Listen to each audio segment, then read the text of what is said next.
Dear students, Assalamu alaikum. Welcome to our BNS homeschool program. I am Rehana Firdaus, assistant teacher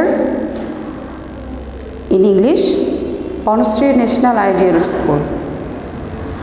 I think all of you are very well by the grace of Allah. প্রিয় শিক্ষার্থীরা, আজকে আমি এখানে উপস্থিত হয়েছি ষষ্ঠ শ্রেণীর কিছু ইংরেজি পাঠ নিয়ে। আজকে আমি পড়াবো ষষ্ঠ শ্রেণীর ইংরেজি দ্বিতীয় পত্র। তার আগে আমি কিছু তথ্য দিতে চাই। Class 6 subject English second paper. My name is Rehana Ferdous. Mobile number দেওয়া আছে। ক্লাস নাম্বার 4 SW, আজকে SW থাকবে। লিসেন, আজকে যে টপিকটা নিয়ে আমি আলোচনা করব সেটা হচ্ছে দ্বিতীয় পত্রের একটি পার্ট অফ স্পিচ, নাউন। প্রিয় শিক্ষার্থীরা, আমরা জানি পূর্বের ক্লাসগুলোতে তোমরা পার্টস অফ স্পিচ পড়েছো। হ্যাঁ, আমরা জানি পার্টস অফ স্পিচ কত প্রকার? 8 প্রকার। তার মধ্যে প্রথমটি আমরা জেনেছিলাম নাউন। আজকে আমরা নাউন সম্পর্কে বিস্তারিত আলোচনা করব। আমি আশা করি সবাই মনোযোগ দিয়ে আমার ক্লাসটি দেখবে এবং শুনবে, তারপর যথানিয়মে লেখাপড়া করবে। ঠিক আছে, তাহলে শুরু করা যায়। প্রথমে আমি বলতে চাই নাউন। কিছু এক্সাম্পল দিয়েছি। প্রথমেই আমি কিছু এক্সাম্পল দিয়েছি, সবাই একটু দেখে নিই ভালো করে। 1 number, Meena is a good girl. একটা সেন্টেন্স আছে, Meena is a good girl. ঠিক আছে, এখানে মিনা এবং গার্লের নিচে আন্ডারলাইন করেছি। আমি নাউন সম্পর্কে, নাউনের সংজ্ঞা পরে বলছি, তার আগে আমরা এক্সাম্পল একটু খেয়াল করি যে Mina is a good girl, Mina এবং গার্লের নিচে আন্ডারলাইন করেছি, সবাই দেখে নাও। 2 number, Raju always goes to school. এখানে রাজু এবং স্কুলের নিচে আন্ডারলাইন করেছি। এগুলোকে কি মনে হচ্ছে? এটা একটা, এগুলোকে মনে হচ্ছে না কোনো নাম? Dhaka is the capital of Bangladesh. ঢাকার নিচে আন্ডারলাইন করেছি, বাংলাদেশের নিচে আন্ডারলাইন করেছি, মনে হচ্ছে না এটা কোনো নাম? London is a nice city. The Padma is a big river. We drink water. Underlining ওয়ার্ডগুলো আমরা একটু ভালো করে দেখে নিই। প্রিয় শিক্ষার্থী, গিভ মি সাম সল্ট। সল্টের নিচে আন্ডারলাইন করেছি, honest is the best policy. তাহলে যে আন্ডারলাইন করেছি যে ওয়ার্ডসগুলো, সেগুলোকে কি মনে হচ্ছে? সেগুলোকে মনে হচ্ছে না এগুলো কোনো নাম, কোনো কিছু নাম, কোনো জিনিসের নাম, কোনো বস্তুর নাম বা কোনো গুণের নাম, যে কোনো কিছুর নাম। তাহলে নাউন, নাউন দিয়ে আমরা কি বুঝি? কোনো কিছুর নামকে আমরা নাউন বলতে পারি। পৃথিবীতে অনেক নাউন, অজস্র নাউন, যা গুণে শেষ করতে পারবো না, এক্সাম্পল দিয়েও শেষ করা যাবে না। তাহলে আমরা এবার সংজ্ঞায় আসি। নাউন কাকে বলে? যে ওয়ার্ড দিয়ে ব্যক্তি, বস্তু, প্রাণী, স্থান, পদার্থ, কোনো কিছুর সমষ্টি, অবস্থা বা গুণের নাম বোঝায়, তাকে নাউন বলে। আমরা আগে জেনেছি কোনো কিছুর নাম হচ্ছে নাউন। ঠিক আছে, আচ্ছা, তাহলে আমার সংজ্ঞার সাথে একটু উদাহরণগুলো আমরা মিলিয়ে দেখতে পারি। মিনা একটা মানুষের নাম, রাজু মানুষের নাম, গার্ল বালিকা স্কুল, তারপর লন্ডন একটা সিটির নাম, সিটি এটাও একটা সাধারণ নাম, পদ্মা নদী, নদীর নাম, অজস্র নাম, অনেক কিছুর নামই আমরা বলতে পারি। ঠিক আছে, এখন আমরা বলতে পারি নাউন কত প্রকার, কি কি ক্লাসিফিকেশনস অফ নাউন। আমরা এবার শিখব নাউনকে আমরা কিছু ভাগ করে নাউন সম্পর্কে ইলাবোরেট জেনে নেব। বিস্তারিত জেনে নেওয়ার জন্য আমরা নাউনকে কয়েকটি ভাগে ভাগ করতে পারি। প্রধানত নাউনকে আমরা 2 ভাগে ভাগ করব। কী কী দেখে নিচ্ছি। ক্লাসিফিকেশন অফ নাউন, নাউনকে আমরা 2টি ভাগে ভাগ করেছি প্রধানত। Concrete noun, abstract noun. Concrete, abstract. ঠিক আছে, কনক্রিট নাউনকে আবার আমরা 4টি ভাগে ভাগ করেছি। কনক্রিটকে আবার 4টে ভাগে ভাগ করা যায়। ঠিক আছে, আচ্ছা, কনক্রিট নাউন সম্পর্কে আমরা কিছু বলতে পারি। প্রথমেই বলা যেতে পারে কনক্রিট নাউনের সংজ্ঞা সম্পর্কে আমরা একটু জেনে নেই। কনক্রিট নাউন যে নাউনের বাহ্যিক বা দৈহিক অবস্থিতি আছে এবং যাকে ইন্দ্রিয়ের দ্বারা উপলব্ধি করা যায় তাকে কনক্রিট নাউন বলে। এর অর্থ কী? কনক্রিট হচ্ছে এমন একটি নাউন যেটাকে স্পর্শ করা যাবে, দেখা যাবে, ছোঁয়া যাবে। আমাদের যে ইন্দ্রিয় আছে, ইন্দ্রিয়গুলো দিয়ে তা আমরা উপলব্ধি করতে পারি, ইন্দ্রিয়ের মাধ্যমে দেখতে পারি, বুঝতে পারি, স্পর্শ করতে পারি। সেই নাউন হচ্ছে কনক্রিট নাউন। তারপরে অ্যাবস্ট্রাক্ট নাউন। অ্যাবস্ট্রাক্ট হচ্ছে যে নাউন ব্যক্তি, বস্তুর গুণ, অবস্থা বা কাজের নামকে প্রকাশ করে। জাস্ট আমরা এটা উপলব্ধি করতে পারি যে এই নাউনটি আছে, কিন্তু সেটা দেখা যায় না, ছোঁয়া যায় না, সেটাই অ্যাবস্ট্রাক্ট নাউন। অ্যাবস্ট্রাক্ট নাউন যেমন honesty is the best policy. এখানে অনেস্টি একটা গুণের নাম বোঝাচ্ছে, ঠিক আছে।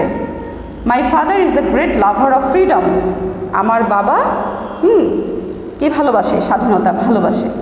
দেখেন, ফ্রিডম, ফ্রিডম এটাকে ধরা যায় না, ছোঁয়া যায় না, কিন্তু আমরা বুঝতে পারি। Kindness is a great virtue. Kindness is a great virtue, এটাকে আমরা বুঝতে পারি যে দয়া একটি মহৎ গুণ। এটা একটা গুণের নাম। এটা কাইন্ডনেস, ট্রুথফুলনেস এগুলো গুণের নাম, এটা আমরা বুঝতে পারি। She did not come to school for her illness. অসুস্থতার জন্য আসতে পারি, সেটাও তো আমরা বুঝতে পারি যে সে অসুস্থ। এগুলো অ্যাবস্ট্রাক্ট নাউন। অ্যাবস্ট্রাক্ট নাউন আমরা ভালো করে জানলাম, এই উদাহরণগুলোর মাধ্যমে আমরা বুঝতে পারবো এগুলো অ্যাবস্ট্রাক্ট নাউন। আর কনক্রিট নাউন যেটা বলেছিলাম, সেটা পূর্বের আমরা যে কনক্রিট নাউনকে যে আমরা 4টি ভাগে ভাগ করেছি কনক্রিট নাউন, এই নাউনগুলো সম্পর্কে আমরা একটু আলোচনা করব। কনক্রিট নাউন এখানে আমরা 4 ভাগে ভাগ করা দেখিয়েছি। Proper noun, common noun, collective noun, material noun. মনে আছে কনক্রিট নাউন কি বলেছিলাম? কনক্রিট নাউন সম্পর্কে বলেছিলাম যে কনক্রিট নাউন ধরা যাবে, ছোঁয়া যাবে, ইন্দ্রিয়ের মাধ্যমে আমরা উপলব্ধি করতে পারি, বুঝতে পারি।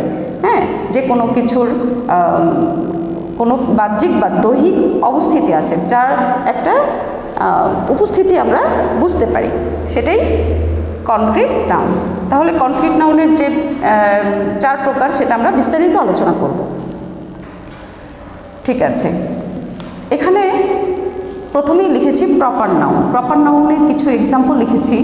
London is a nice city, the Padma is a big river, Doel is our national bird. এখানে উদাহরণগুলো খেয়াল করব আমরা খুব ভালো করে, যে আমি আন্ডারলাইন করেছি বিশেষ কোনো কিছু, নির্দিষ্ট কোনো কিছু নাম। আমরা জানি যে সিটি, অনেক সিটি আছে, অনেক সিটি আছে, তার মধ্যে লন্ডন যদি আমরা বলি তাহলে নির্দিষ্ট একটা সিটিকে প্রকাশ করছে। তাহলে আমরা কি বলতে পারি? যে নাউন কোনো ব্যক্তি, বস্তু, স্থান প্রভৃতি নির্দিষ্ট নাম বোঝায়, এটাকে বলতে পারি যে নাউন কোনো ব্যক্তি, বস্তু, স্থান প্রভৃতি নির্দিষ্ট নাম বোঝায়, তাকে প্রপার নাউন বলে। ঠিক আছে, প্রপার নাউন আরও কিছু উদাহরণ: মিনা, রাজু, ঢাকা, রাজশাহী, বাংলাদেশ। ঠিক আছে, এখানে Padma is a big river. River অনেক নদী তো আছে, কিন্তু আমি পদ্মার নিচে আন্ডারলাইন করেছি, তার মানে পদ্মা নির্দিষ্ট করে দেওয়া আছে। পদ্মা নদী বলতে আমরা পদ্মাকেই বোঝাই। ঠিক আছে, মানে নির্দিষ্ট করে কোনো কিছুর নামকে আমরা প্রপার নাউন বলতে পারি। আরেকটা জিনিস মনে রাখবো, প্রপার নাউনে বেশিরভাগই সবসময় আমরা ক্যাপিটাল লেটার ইউজ করি। ঠিক আছে, কমন নাউন। কমন নাউন এই সেন্টেন্সগুলোই আমি আবার লিখেছি। London is a nice city, এখানে সিটি নিচে আন্ডারলাইন করেছি। The Padma is a big river, এখানে কিন্তু নদী, রিভারের নিচে আন্ডারলাইন করেছি। তারপর এখানে দোয়েল ইজ আওয়ার ন্যাশনাল বার্ড, এখানে বার্ডের নিচে আন্ডারলাইন করেছি। আমরা জানি অনেক নদী আছে, পাখি আছে, অনেক প্রাণী আছে। যখন আমরা বলবো কোনো নদী, যে কোনো নদীকে বলতে পারি, তাহলে এটা একটা নির্দিষ্ট নাম নয়, এটা সাধারণ নাম। এটা হচ্ছে একটা সাধারণ নাম। যে রিভার, নদী, অনেক নদী তো আছে। হ্যাঁ, বালক, অনেক বালক আছে। গার্ল, বয়, অ্যানিমেল, তাহলে এগুলোকে আমরা বলতে পারি কমন নাউন। কমন নাউনের সংজ্ঞাটা একটু দেখে নিব। যে নাউন দ্বারা এক জাতীয় ব্যক্তি বা বস্তুর প্রত্যেকের সাধারণ নাম বোঝায়, তাকে কমন নাউন বলে। আরও উদাহরণ আমি লিখেছি: ব্রাদার, স্টুডেন্ট, স্কুল, ফ্লাওয়ার। যেমন স্কুলটাকে আমরা স্কুল, ন্যাশনাল আইডিয়াল স্কুল, এটা একটা নির্দিষ্ট নাম। কিন্তু যখন আমরা স্কুল বলবো তখন অনেক স্কুলকেই বোঝাবে, সাধারণ নাম স্কুল। তেমনি ফ্লাওয়ার, যখন আমরা ফ্লাওয়ার বলবো তখন যে কোনো ফুলকেই বোঝাতে পারে। আবার যখন নাম বলবো সে তখন আবার প্রপার নাউনে চলে যাবে। বেলি, জুই এগুলো আবার প্রপার নাউনে চলে যাবে, নির্দিষ্টভাবে বোঝাবে। এটাই হচ্ছে কমন নাউন আর প্রপার নাউনের মধ্যে পার্থক্য। ঠিক আছে, আমরা একটু ভালো করে জেনে নিব যে কমন নাউন কোনগুলো। ঠিক আছে, কালেকটিভ নাউন। এবার আসি কালেকটিভ নাউনে। আমি সেন্টেন্সগুলোতে যে ওয়ার্ড কালেকটিভ নাউন সেগুলোর নিচে আন্ডারলাইন করেছি। প্রিয় স্টুডেন্টস, ভালো করে এটা দেখবে। দেয়ার আর 4 মেম্বার্স ইন আওয়ার ফ্যামিলি। ফ্যামিলির নিচে আন্ডারলাইন করেছি। কেন করেছি? My brother place for a local team, I want to join the army. এখানে আমি ফ্যামিলি, টিম, আর্মি এই ওয়ার্ডগুলো কি কোনো একক কোনো শব্দ? আমরা একটু বুঝে নিই। টিম অর্থ কি? টিম অর্থ দল। আর্মি বলতে অনেক আর্মিকেই বোঝায় একসাথে, সেনাবাহিনী একসাথে সবাইকে বোঝাচ্ছে। ফ্যামিলিকে একজন দিয়ে ফ্যামিলি হয় না, ফ্যামিলিতে অনেকগুলো মেম্বার থাকে, সব মেম্বার্সকে নিয়ে ফ্যামিলি গঠিত হয়, সেটাও আমরা জানি। তাহলে একক কোনো বস্তু বা কোনো জিনিসের নাম কিন্তু কালেকটিভ নাউন নয়। কালেকটিভ নাউন অবশ্যই সম্মিলিত কোনো কিছুকে আমরা বোঝাবো। সম্মিলিত কোনো ব্যক্তি, বস্তু বা জিনিসের নামকে আমরা কালেকটিভ নাউন বলতে পারি।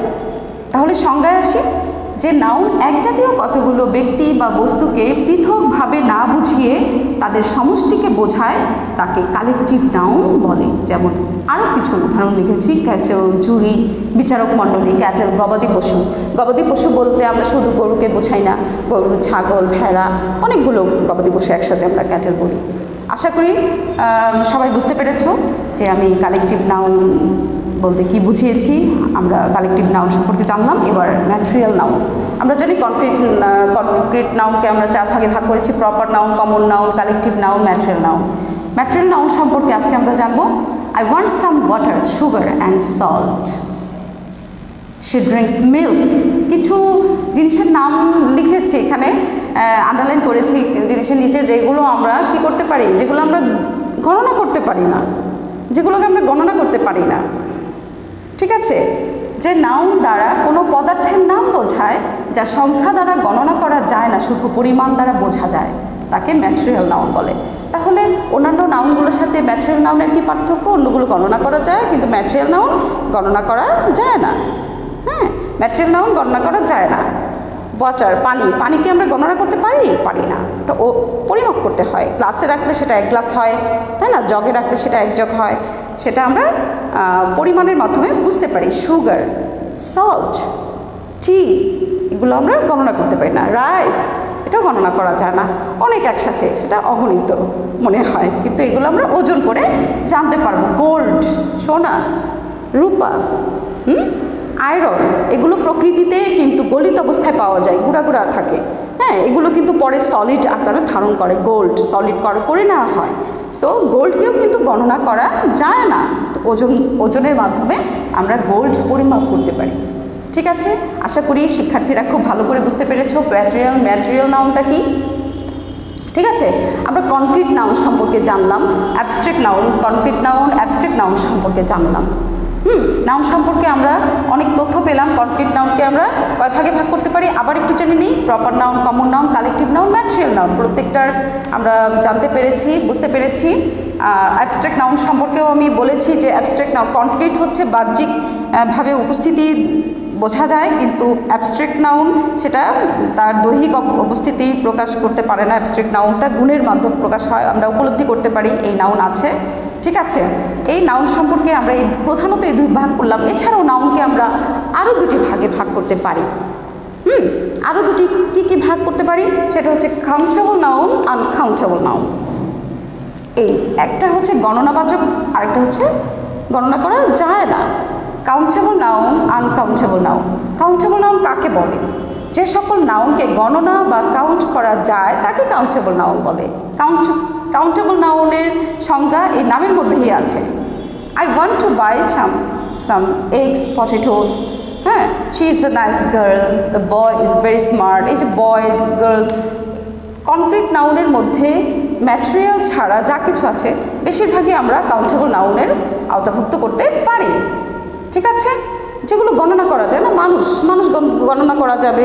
হ্যাঁ, তারপর বালিকা, পাখি, ডিম। আমরা বাজার থেকে যখন অনেক কিছু কিনি, ডিম কিনি, মাছ কিনি, সব কিনি, এগুলো গণনা করা যাবে। কিন্তু যখন আমরা সুগার কিনবো, হ্যাঁ, সল্ট কিনবো, সেটা কিন্তু গণনা করা যাবে না, ওজনের মাধ্যমে আমরা বুঝতে পারবো। কিন্তু বাজারে যদিও সব কিছু ওজন করা হয়, কিন্তু আমরা সেটা গণনাও করতে কিছু গণনাও করতে পারি। ঠিক আছে, যেমন 1 ডজন ডিম, সেটা আমরা এগস, এটা আমরা গণনা করতে পারি। তেমনিভাবে আরও কিছু উদাহরণ লিখেছি: cow, chair, table, river, man, woman, etcetera. Uncountable নাউনটা জেনে নিই। যে সকল নাউনগুলো বা গণনা বা কাউন্ট করা যায় না তাকে আনকাউন্টেবল নাউন বলে। সুগার, সল্ট, ওয়াটার, যা আমি আগেও বলেছি, আয়রন, গোল্ড। ঠিক আছে, প্রিয় শিক্ষার্থীরা, আমরা বুঝতে পারলাম নাউন সম্পর্কে আলোচনার মাধ্যমে নাউনকে কয়েকটি ভাগে ভাগ করা যায় এবং ইলাবোরেট তার ক্লাসিফিকেশনের মাধ্যমে আমরা নাউন সম্পর্কে ভালোভাবে জানতে পেরেছি। আশা করি সবাই ভালো করে বুঝতে পেরেছো। আর আমার কিন্তু এটা পড়াশোনার পাশাপাশি লিখতেও হবে। এটা SW করে স্কুলে নির্দিষ্ট দিনে আমরা জানি, সেটা স্যাটারডেতে স্কুলে SW জমা দিতে হয়। SW করে অবশ্যই স্কুলে জমা দিতে হবে। ঠিক আছে, আর অ্যাটেন্টিভলি এটা খুব ভালো করে স্টাডি করতে হবে। প্রিয় শিক্ষার্থীরা, সবাই ভালো থাকবে। আগামী ক্লাসে আবার এক সময় আমাদের দেখা হবে। সে পর্যন্ত সবাই ভালো থাকবে, ভালোভাবে মনোযোগ দিয়ে পড়াশোনা করবে। ঠিক আছে, আল্লাহ হাফেজ।